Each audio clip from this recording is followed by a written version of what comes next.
Bro குட்டி வந்து பார்த்தீங்கன்னா பெருசே ஆக மாட்டேங்குது ப்ரோ. ஸோ இந்த கம்ப்ளைண்ட் வந்து எல்லாருமே பண்ணுறீங்க. இப்போ ரீசெண்டாக கூட கமெண்ட் வந்துருந்துச்சு. குட்டி வந்து ப்ரோ பெருசே பண்ண முடியல, என்ன ப்ரோ காரணம், என்ன ப்ரோ பண்ணுறது? ஸோ ஃபஸ்ட் எடுத்தோடனே அதை மட்டும் சொல்லுங்கள் அப்படின்னு சொல்லிட்டு நிறைய பேர் சொல்கிறீங்க. பட் என்னென்னா ஃபஸ்ட் எடுத்தோடனே வந்து பார்த்தீங்கன்னா குட்டி வந்து பார்த்தீங்கன்னா போட்டோடனே ஒரு 5 மாதமாச்சும் கேரண்டி ஆகுங்க பெருசாகிறதுக்கு. சில மீனுங்க வந்து பார்த்திங்கன்னா ஒரு 3.5-4 மாதம் வரைக்குமே ரொம்ப சின்னதாக தான் இருக்கும். திடீர்னு பார்த்தீங்கன்னா 1 மாதத்துல பார்த்திங்கன்னா அபரிவிதமான வளர்ச்சியாக இருக்கும்.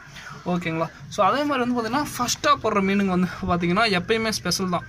அது வந்து யார்கிட்ட வாங்கிட்டு போனீங்கன்னாலும் சரிங்க, ஃபஸ்ட்டாக ஒரு பக்கம் போய் வாங்கிட்டு போகிற மீன் வந்து பார்த்திங்கன்னா குட்டி எடுத்திங்கன்னா அதை மட்டும் தயவு செஞ்சு பத்திரமா வச்சுக்கோங்க. ஏன்னு கேட்டிங்கன்னா அதனுடைய ஃபாஸ்ட் க்ரோத் வந்து பார்த்திங்கன்னா மற்ற மீனுங்களுக்கு இருக்காது. ஓகேங்களா?